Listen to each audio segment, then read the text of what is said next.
Welcome to Faith in Focus. The Mystery of Asenath, inspired by the Book of Mysteries by Jonathan Cahn. We were standing by the wooden table in the Chamber of Books.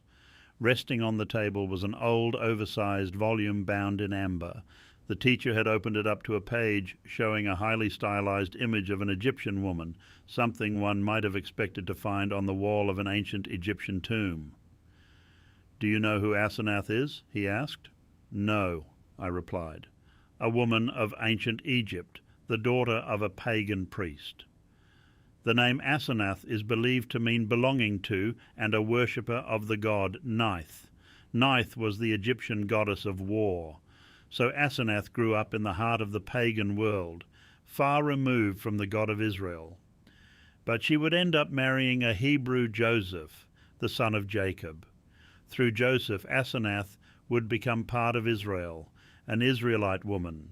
She would give birth to two sons, Ephraim and Manasseh, and thus she was the mother of two of Israel's tribes. Asenath, a pagan Egyptian woman who became joined forever to the nation of Israel, to its covenant and to its destiny. He closed the book. Joseph was the shadow of whom? Messiah, I replied. The suffering Redeemer. But then what is the revelation of Asenath? Messiah has an Egyptian bride, I said. Who is the bride of Messiah? The church. So the mystery of Asenath is the mystery of the church. Asenath was an Egyptian, far removed from the God of Israel and his ways. And who is the church? Those who once dwelt in darkness, foreigners, strangers, those who walked far removed from God's ways, and overwhelmingly those born not of Israel, but of the nations. And yet though spiritually Egyptian, they become married to a Hebrew Messiah, and through him they become joined to God. And though outwardly they may still appear as foreigners, they have now by marriage become Hebrews. They are now joined forever to the nation of Israel and to its destiny. That is the grace and the glory of God's kingdom. It belongs to those who are the least likely to belong to it, those farthest away. Asenath is the mystery of the church, Messiah's Egyptian bride, and yet secretly Hebrew. We are Asenath.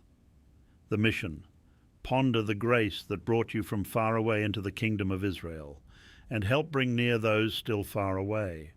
Genesis 41:45. And Pharaoh called Joseph's name Zaphnath-Paaneah, and he gave him to wife Asenath, the daughter of Potiphar, a priest of On. And Joseph went out over all the land of Egypt. Galatians 3:14, that the blessing of Abraham might come on the Gentiles through Jesus Christ, that we might receive the promise of the Spirit through faith.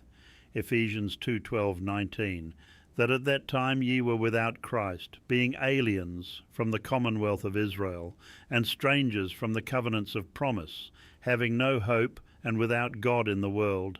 Now therefore ye are no more strangers and foreigners, but fellow citizens with the saints, and of the household of God. Thank you for joining me on Faith in Focus. Remember, these insights are inspired by Jonathan Cahn's The Book of Mysteries. Until next time, may you find strength in the revelation of his love.